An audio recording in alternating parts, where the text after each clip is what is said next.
Will Bangladesh be a new enemy front for India? What is the reason of the growing closeness that we see between Turkey and Bangladesh? And how will India react to this? Will India focus on getting back its ally, or India will focus on containment? A worrisome situation has unfolded as soon as there has been closeness in terms of deal between Turkey and Bangladesh.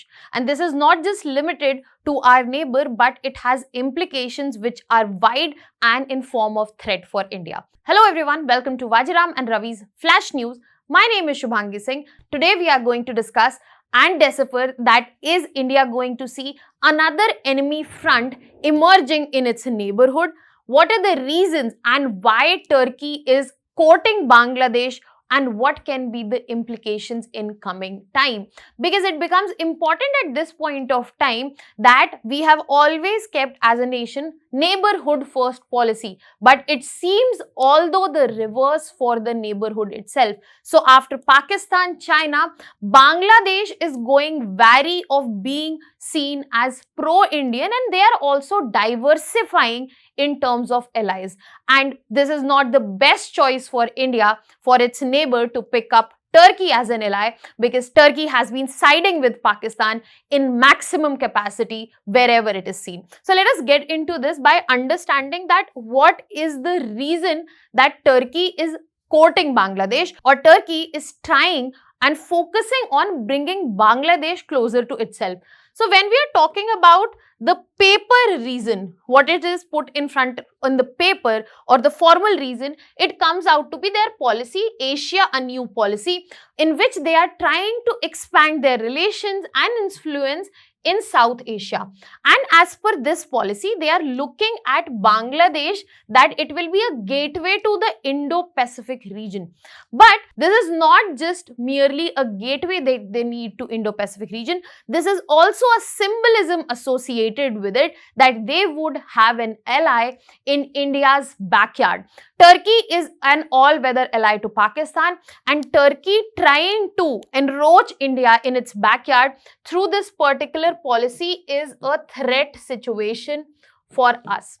Now, when we look at this particular deal, when we are talking about, so basically the deal is about defense and tech.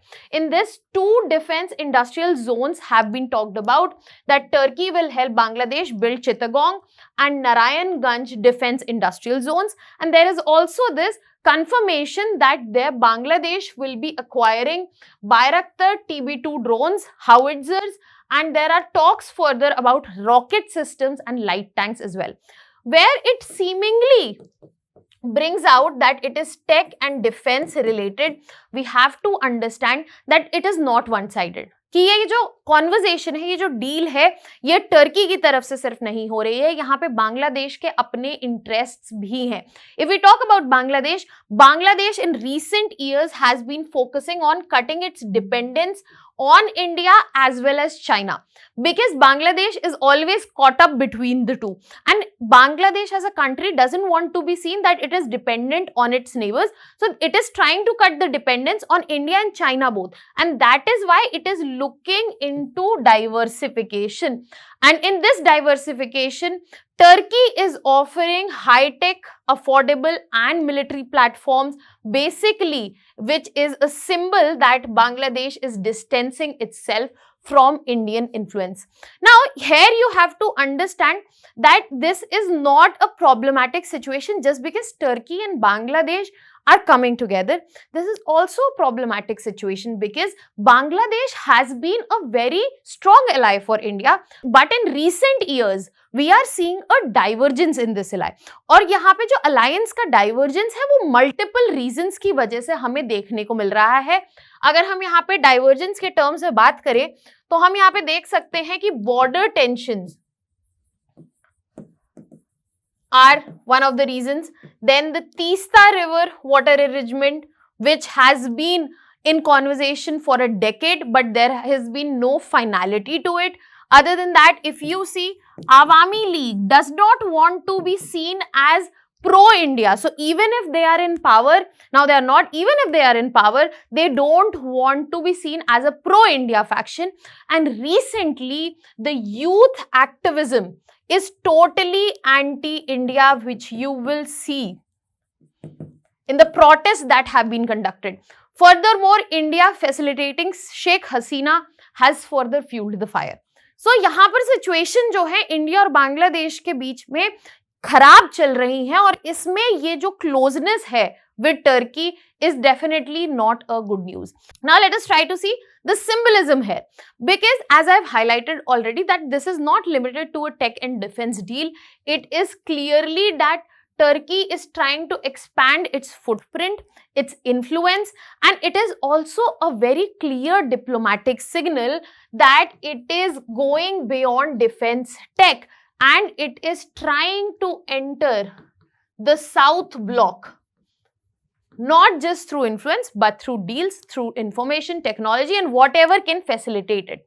Turkey is already influencing South Bloc, because if we talk about the recent Pahalgam terror attack and Operation Sindoor, Turkey sided with Pakistan, not just in statements but on international platforms such as UNSC, such as OIC. So यहाँ पर Turkey की जो alliance है वो clearly anti-India है, and India is already working to build its diplomatic leverage. But इस situation में ये particular deal जो है वो हमारे लिए is nothing less than a threat. Now, if we try to understand the presence of threat and how much it is, the first thing we need to understand that we are facing a Turkey-Pakistan nexus in front of us. When we talk about Turkey, we know that Turkey is siding with Pakistan, and it has not been just on the singular terms but on international forums as well. And if you look at the evidence, it was Turkish drones which were found that Pakistan has been using along the line of control. Other than that, Turkish instructors are alleged that they were involved in facilitating the use of drones at LOC. So this nexus is the primary threat that we can see in front of us. Now, because of this nexus itself, if you look at the map here, Pakistan end, this is an enemy front. China's end, again an enemy front. And if Bangladesh goes closer, then it would be a third front enemy end that we would be finding. And India cannot afford that. India in a situation has all close ties, as well as there are multiple projects that are running with Bangladesh. Bangladesh as an ally is an important, especially if you talk about multilateral organization, if you talk about the South Asian bloc itself. So we don't want that. That it will also create another front in terms of enemies. Other than that, if we look at the threat goes beyond the conventional means. What do I mean by when I say conventional means? That we are going to see threat in form of cyber warfare as well as propaganda warfare. So these cyber attacks and disinformation, they have been coordinated by a bigger nexus, that is Turkey, Pakistan and China. और यहाँ पे जो targets हैं वो singular नहीं रहे हैं India के terms में. Indian army has been targeted, elections have been targeted, Kashmiri narrative has been targeted, as well as the infrastructure. So this nexus keeps on growing bigger. China, Pakistan all-time ally, Pakistan, Turkey, and now this nexus that is against India seems to be becoming bigger. Other than that, if we talk about Bangladesh's tilt towards Turkey, we have to understand if it is strategic or just it is a tactic. So Turkey and China for the very long time has been trying to gain ground in Bangladesh, but Bangladesh has been trying to let go of the influence from both ends, India as well as China. But Turkey and China, they are clearly gaining ground in Bangladesh, and we have to understand that this is also highlighting that India is drifting away geopolitically, and it is just not a trade diversification which is being done by Bangladesh.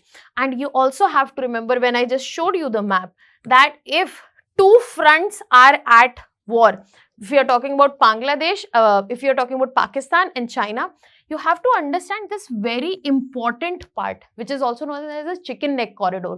Now, this also can be a very difficult situation for India to manage if Bangladesh goes in altogether a very different direction itself.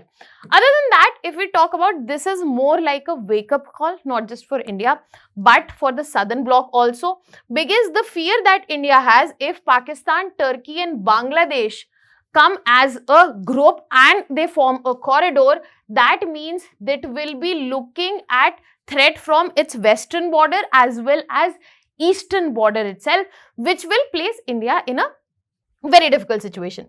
Now, the question arises here is that what will India do against it? India will focus on engagement, that it should engage more with Bangladesh, that Bangladesh's need to diversify and cut off its ties, strained ties with India is limited, or India will focus on containment. So, here we have to understand that engagement is definitely a better option to go, because Bangladesh has been our ally. If we talk about the birth of this nation as well, this was facilitated by India. It is contested by many people. This thought, this opinion is contested, but the facts cannot be changed that India did facilitate the birth of this nation. And being that India and Bangladesh have been in very close alliance. Now, when we talk about going beyond conventional means, India does not need to only focus on border, but it needs also cyber readiness when we talk about. So, India would have to develop the Eastern Command. It would have to focus on mapping the defense industrial corridors which are coming up. It would also need to focus on the drones and the warfare that is coming for Turkey. So, the vigilance will go beyond just human intel. It will also look into the tech intel, signal intel, so that India is at least ready for what can come next. Other than that, if we are looking at the engagement part, then we have to focus on rebuilding ties with Bangladesh. We have to increase the defense diplomacy so that we can focus on containing the relations between Turkey and Pakistan. We need to focus on joint exercises, scholarship, cultural exchanges, infrastructure projects. Now, I would ask you to name 3 infrastructure projects, big infrastructure projects, which are ongoing with Bangladesh or are expected to come in the coming years. Now, I have put in a map here just to show you basically all the areas where there is still pending resolution in terms of border disputes. So, this clearly highlights that we need engagement to resolve not just border dispute, water disputes as well, and that will help us gain the trust of this country again and on our side. We have to reaffirm our historical, cultural as well as strategic bond. So, we have to go where we've begun from, and the strain that we see in the alliance has to be diminished so that we are better protected. Other than that, we have to understand that we need to balance Turkey.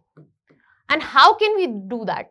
Now, we have to go by the Hindi saying where दुश्मन का दुश्मन is दोस्त. तो यहाँ पे बिल्कुल वैसे ही follow करते हुए but in very subtle and diplomatic terms यहाँ पे क्या करने की कोशिश की जा रही है कि इसको काउंटर करने की जा रही है डिप्लोमेटिक्स, और ये डिप्लोमेसी के थ्रू होगी. जैसे कि यहाँ पे रीसेंट विजिट जो है हम प्राइम मिनिस्टर मोदी की देखेंगे सिप्रस में. This is coming after many years where a prime minister, Indian prime minister has visited Cyprus. Now this highlights the idea of sovereignty with the context of Cyprus, because the strained ties between Turkey and Cyprus. And if we strengthen our ties with Greece, Armenia, we will be able to counter Turkey, and it will be through assertive diplomacy. You have to understand the key term here is assertive diplomacy. And furthermore, another way to go is, which India is definitely using, be it in SCO summit, be it in G7, G20, India is voicing, even in the recent summit of BRICS, India is bringing its concerns and Turkey's and other countries' disruptive role in multilateral forums. So, over the years, if we talk about, there are 2 ways to go. Definitely engagement is the one we need to focus on, because That is something that we have seen and it has been fruitful for us. But at the same time, we need to focus on containment part of Turkey as well. Now, a question to you in the end is, if we talk about engagement ties with Bangladesh, infrastructure projects are a great way to go. But what have been the challenges that India has been facing in terms of infrastructure projects and its delivery in Bangladesh? Now, that was all from my side. Thank you so much.